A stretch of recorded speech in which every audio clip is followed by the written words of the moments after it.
to Drive TV. I'm here today with my 68 Camaro drag car. We just bought this car. We're not totally sure what's in it for coolant. We took out a little bit of it. It's bright orange. And we're gonna switch it over to Evan's Waterless Coolant today. I've got Chris Seavis. If you've been watching this, you probably have seen him before. He's gonna help us do the conversion. So Chris, what's sort of the first step? First process, obviously, is we have to drain the old coolant, get the level down. What we're gonna do, this one does not have a petcock on the radiator, so what we're gonna do is just drain it from the lower hose. We're gonna disconnect that, drain it from there. And then from there, I'm gonna blow out the radiator. We have a little handheld leaf blower that we use to do so. So once we blow out the radiator, after that point, we're gonna blow out the block on this one. In most cases, we'll typically try to get to the block drains, pull those out, drain it from there, but this one's a little stubborn, so we're gonna leave those alone. And in order to do so, what we're gonna do, we checked, it does not have a thermostat. We checked that first, but in most cases, remove the thermostat, and then that way I can blow air through the block, through the heads, and out the lower hose into our pan. Nice. So, and we're gonna use the leaf blower for that as well. Once we blow that out, we're gonna fill it with our prep fluid. We're gonna run it, let it get hot, get up to temperature, let that circulate, and then we're gonna go through the whole process again. Great, sounds good. All right, so let's get started.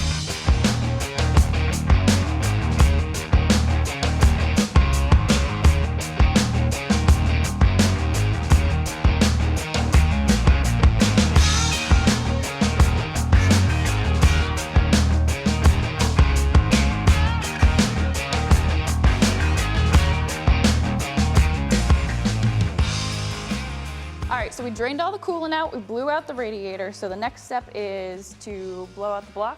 Absolutely, yeah, right. We got to get what's trapped still in the block out, obviously. And like I mentioned before, we tried the block drains on this and they were a little stubborn, so we're going to leave it alone and just blow it out through the upper radiator hose, out down through the bottom radiator hose. So we got our pan down there ready to catch it, and we're going to use the little chop back on it and go. Nice. I'll hold this. All right, ready? Yep. There we go.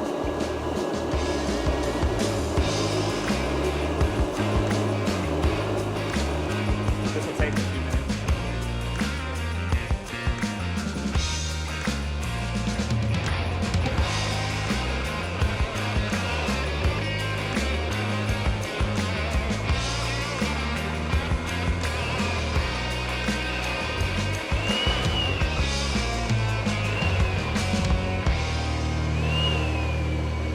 Hey guys, we're back. We just blew out the whole system. We put in prep fluid, so it should be ready to go. As I understand, the next step is to run the vehicle so that I'm assuming so it gets through the system? Yeah, we want it to be able to come up to temperature, make sure it's going to circulate through the whole system. Okay. Our prep fluid, it's a very hygroscopic fluid, so what it's going to do is be able to absorb any residual water and coolant that's left in the system and also flush it out of those valleys and areas that we can't get to. I mean, we did a good job with the blower, as you saw, but there's still areas that you just can't. So that's what our prep fluid is going to do. It's going to ensure that we really flush the system completely. Okay, makes sense. So because we'll be using this for drag racing, what are sort of the benefits of using Evan's Waterless for drag racing?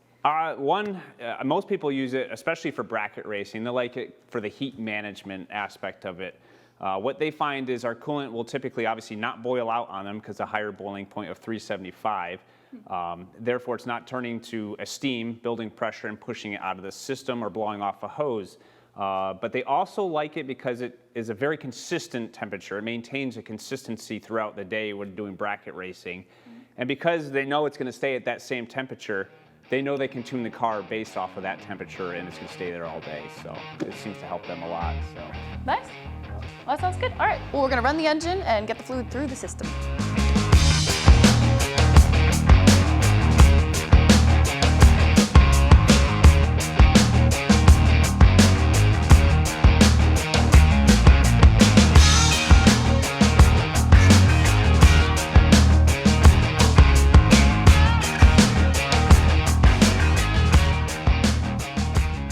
So we just ran the car, got the fluid up to temperature. So about how long do you recommend that you run the vehicle? With the prep fluid, on this one, since it's such a very simple system, I just say about 20 minutes you can run this one. Just make sure it gets up to temperature, hot enough where you know it's really going to circulate through everything. When you get to a car, though, that has a little bit more complex, you have like a heater core and other lines or something that you really have to make sure it circulates, you can go a little bit longer. You can even take the car for a nice test drive down the street, really get it going, get up. Yep, you can run it with the prep fluid. You know, you can do it up to a few days on the prep fluid, make sure it's really circulating through the whole system and flushing it efficiently. But in this case, since it's literally an engine radiator, it was very simple, easy to do, so we didn't really have to worry too much. We just ran it for about 20 minutes and we'll go from there. Yeah, all right, looks good. So what's sort of the next step? Well, now that we ran it, we let it cool down a little bit, obviously. We're going to pull the lower hose off and let it drain into our bucket, get all the prep fluid out of there, and we'll get it ready for our Evans waterless coolant. Nice. So we'll drain the hose right now. Hopefully not make a mess.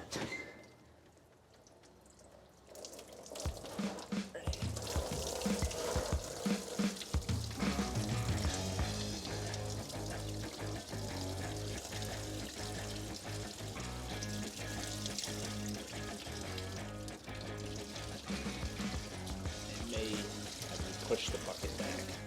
All right, so we drained out all the prep fluid. We filled it up with Evans coolant, and now our next step you use is a refractometer. So what are you looking for? So the way the refractometer is going to work is it's going to measure how much water content is still in the system. It's really the only efficient way to do so. So what we're going to do, we're going to take a sample from the coolant here. We're going to actually, you may have to make sure that you calibrate this and zero it out, which we do with our coolant. So you'll see on the scale that instructions it comes with how to zero it out. Then we're going to take the sample of the coolant, put it on the lens, and you're going to look inside the refractometer. You'll see a scale in there, and what you'll do, you'll see the line across the scale, and then you're going to go to the instructions that it comes with, and it'll show you what number is measured in bricks there. It's going to show you how much percentage is based to that number there for how much water is left in the system. Cool. So what kind of number are we looking for? So an efficient flush, you're going to have 3% or less water. We're actually at 4%. That's tolerable here. Once you start getting over 5 and more, then it starts changing the features a little bit, lowers the boiling point, corrosion protection, all that kind of stuff as well. So with 4%, you guys are going to be fine. It's not going to affect anything, no changes. So this one was a pretty easy conversion, very thorough, and I think we nailed it. So great, yeah. All right, so we got the car converted. It's all set to go. We're ready to race. So we're planning on running this car in some NHRA division events. Can you tell me a little bit more about NHRA at Evans? Well, the great thing is Evans waterless coolant is approved for all NHRA divisional and national events. So if you're running any of those tracks and NHRA comes through there, it is going to be legal to run. Nice. The NHRA approves our product mainly for the fact these guys doing bracket racing and stuff, these cars get hot. When they're stuck in line, they start to boil over, build pressure, and push it out of the system. With Evans, it's certainly not going to do that. It's never going to build enough pressure to push it out of the system. And if there is a leak, in the event of a leak, it's just going to be a very small leak, not a very high pressure, high volume, spilling all over the track and make a huge mess for cleanup and stuff like that. So they approve it, it's ready to go, ready to race, and guys love it. So great, yeah, that sounds good. So in the off season, we're going to be storing this car in cold storage. So is there any issue? Do we need to drain the vehicle with the coolant in it? Actually, no. I have a lot of people come up to me at the NHRA events and ask me, hey, is this going to be safe when I store it in cold storage? And Evans protection is down to -40. If it ever happens to reach -40, it'll actually contract in size. So it's certainly not going to expand and freeze burst, crack your block, a head, a radiator, or anything like that. So it's a really big benefit for those guys because some of them do store them out in the cold weather, cold shop, or anything like that. And also the fact they also like it, no water means no corrosion. It's going to help protect their car. These guys invest a lot of money. As you know, you put a lot of money into this car and you want to help preserve it and go with it so it can continue to race and not have issues. So yeah, into the next season. Sounds good.